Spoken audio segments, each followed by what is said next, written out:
Seperti yang dikatakan oleh Kang siapa tadi? Tejo apa siapa? Pokatemo. Wal muhsanatu minal mu'minat, wanita-wanita menjaga diri dari kaum mukminat. Wal muhsanatu minal ladina utul kitaba min qablikum, dan wanita-wanita yang menjaga diri dari kalangan ahli kitab dengan pernikahan. Apakah ahli kitab sekarang itu gak kafir? Loh, ahli kitab itu ulama gur saiki tok kafire. Ket zaman Rasulullah ahli kitab itu kafir Kang Indro. Berdasarkan ayat surat Al-Bayyinah tadi yang saya baca. Boleh menikahi wanita ahli kitab, tapi bukan wanita ahli kitab sing nyah-nyoh, tidak, tapi wanita ahli kitab yang menjaga diri. Baik Kang Mas, ini ada yang lagi viral sekarang. Konon katanya nikah beda agama. Itu gimana itu ceritanya? Kan sudah jelas-jelas beda. Kok masih aja diperdebatkan untuk dipaksakan bisa nikah beda agama? Itu sepertinya panjang ya pembahasannya nanti. Ya, Mas. ya. Singkatnya aja. Kita singkat aja ya. Okay. Tentang nikah beda agama. Okay. Apakah boleh nikah beda agama? Kalimat itu kan kalimat yang harus apa ya? Harus diperinci. Yeah. Setiap pernyataan itu tidak selamanya langsung dikatakan salah, langsung dikatakan benar. Allah Ta'ala berfirman, mungkin sebagian dari YouTuber ada yang membantah fatwa ulama gitu ya. Yeah. Saya ingin membacakan ayat yang mereka isyaratkan. Saya tadi dengar sedikit, katanya Kang Tejo atau Kang siapa itu ya. Itu mengatakan kok nggak dijadikan acuannya adalah surat Al-Maidah ayat 5. Kebetulan saya di sini bawa Al-Quran, ya, ada Al-Quran di Android kita. Allah Ta'ala berfirman di surat Al-Maidah. Saya bacakan dalam rangka untuk melegakan dia yang menolak fatwa MUI tentang nikah beda. tidak sahnya dan tidak bolehnya nikah beda agama. Al-yauma ukhilla lakumut thayyibat. Allah berfirman nih. Al-yauma di hari ini. Di hari turunnya ayat tersebut. Ya. Ukhilla telah dihalalkan lakum untuk kalian at-thayyibat. Semua yang baik. Jadi, semua yang baik Kang. Pakemnya selagi itu baik. Tidak bermudarat. Itu halalun thayyibun. Halal. Boleh. Wa ta'amul ladina utul kitabah. Dan makanan ahli kitab. Yang dimaksudkan makanan di sini sembelihannya. Karena tentang wortelnya, tentang jeruknya, tentang telonya tidak perlu dipertanyakan. Karena semua itu adalah thayyibat. Sehingga yang dimaksudkan dengan ta'am di sini adalah sembelihan. Sembelihannya ahli kitab wa ta'amul ladina utul kitabah khillul lakum. Dan sembelihannya ahli kitab adalah halal untuk kalian. Siapa yang dimaksudkan ahli kitab? Yang dimaksudkan ahli kitab adalah Yahudi dan Nasrani. Inilah ahli kitab. Walaupun mereka kafir, ahli kitab itu sejak dulu kafir loh Kang. Iya. Bukan hanya sekarang saja. Jadi ahli kitab itu kafir sejak dulu. Iya. Apa yang mendasari ahli kitab kafir? Sok kita baca di surat Al-Bayyinah. Allah Ta'ala berfirman surat Al-Bayyinah. Innal ladina kafaru min ahlil kitabi wal musyrikina fi nari jahannam khalidina fiha ulaika hum syarrul bariyah. Loh, ayat ini tegas. Ahli kitab, innal ladina kafaru, orang kafir, min ahli kitab, dari ahli kitab, wal musyrikin, dan orang musyrik. Tidak semua kafir itu musyrik, tapi semua musyrik pasti kafir, gitu ya? Iya. Kafir itu istilah syar'i. Iya. Allah Ta'ala yang bikin, ya, gitu. Jadi kita ulang lagi. Ya. Wa ta'amul ladina utul kitab, makanan ahli kitab, sembelihan mereka itu hilul lakum, halal.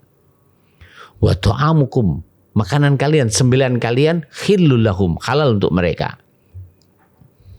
Wal muhsanatu minal mu'minat wanita-wanita yang menjaga diri, muhsonat.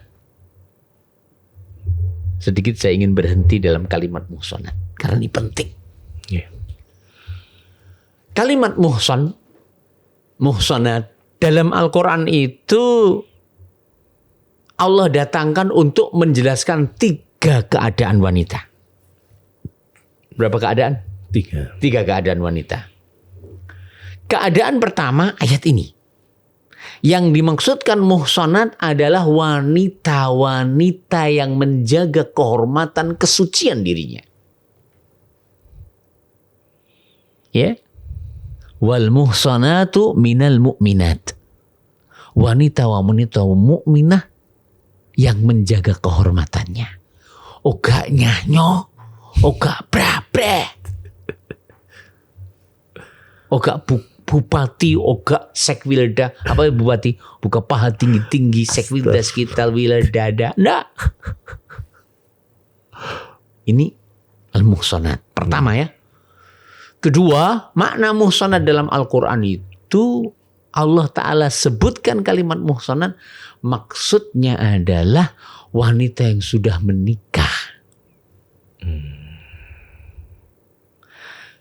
Seperti yang disebutkan Allah Ta'ala dalam surat Al-Ma'idah, Al-Nisa, ketika Allah Ta'ala menyebutkan tentang wanita-wanita yang haram dinikahi. Lalu Allah berfirman, wal muhsanatu minan nisa'i illa ma malakat aymanukum. Termasuk wanita yang haram dinikahi adalah al-muhsanatu minan nisa. Wanita-wanita yang sudah bersuami.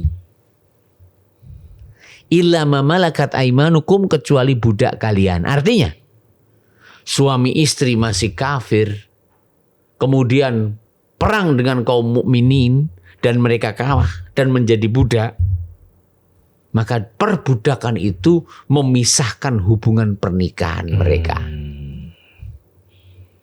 Sehingga ya boleh untuk dikumpuli oleh majikannya walaupun ia statusnya memiliki suami tapi jatuh dalam perbudakan. Gitu ya. Yeah. Jadi kita ulang lagi. Kedua, Allah sebutkan kalimat muhsanat untuk mengungkapkan wanita yang sudah menikah. Baik. Ketiga, Allah Ta'ala ungkapkan muhsanat, kalimat muhsanat, maksudnya adalah wanita-wanita merdeka.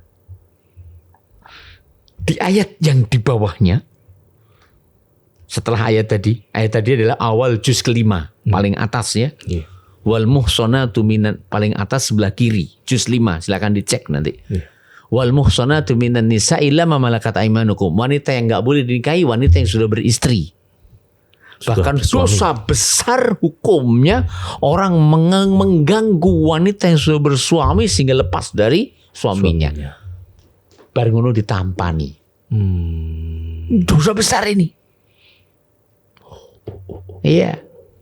Sehingga apabila ada nomor nyasar ya jangan diladeni lah. Iya. Dan kita sering ini didatangi atau ditanya oleh wanita-wanita yang sudah bersuami tentang suaminya. Saya nggak mau dengar. Apa yang Anda sampaikan itu sepihak. Tolong datang dengan suamimu. Pasangannya. Biar kita dengar dari dua-duanya. Nah. Yang ketiga, Kang. Allah sebutkan kalimat muhsanat, maksudnya adalah wanita-wanita merdeka. Perhatikan firman Allah Ta'ala di satu ayat setelahnya di bawahnya. Dari ayat kedua dari awal juz 5. Yeah. Surat An-Nisa. Wa man lam yajid minkum taulan ayyankihal muhsanati famimma malakat aymanukum min fatayatikumul mu'minat. Siapa-siapa yang tidak berkemampuan menikahi muhsanat, ayyankihal muhsanati, menikahi wanita-wanita muhsanat, wanita-wanita merdeka. Famimma malakat aymanukum, maka silahkan menikahi wanita-wanita budak. Jadi orang merdeka seperti Kang Indro nih gak boleh menikah wanita budak. Kecuali dalam kondisi emergency. Kenapa? Gak punya modal untuk menikahi wanita merdeka, bolehlah menikahi budak. Kenapa? Daripada terjerumus ke dalam zina. Kenapa tidak boleh menikahi budak? Duh, agak lebar tuh malian. Iya. Karena menikahi budak itu efeknya adalah anak nanti menjadi budak. Karena dari segi nasab, anak itu dinasabkan kepada, dari segi budak atau tidaknya, itu anak dinasabkan kepada ibu. Ibunya. Kalau dari sanasab, anak disandarkan kepada bapak. Kalau dari agama, anak disandarkan kepada yang paling mulia, agama kedua orang tuanya.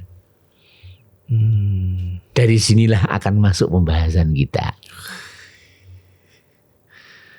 Bolehnya laki-laki muslim menikahi wanita ahli kitab. Kita baca terusnya.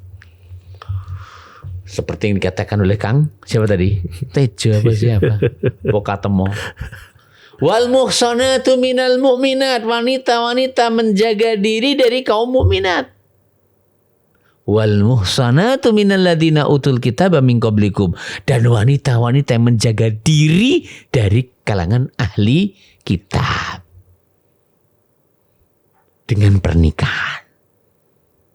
Ingat, wanita-wanita ahli kitab yang menjaga diri. Jangan dibalik. Apa dibalik?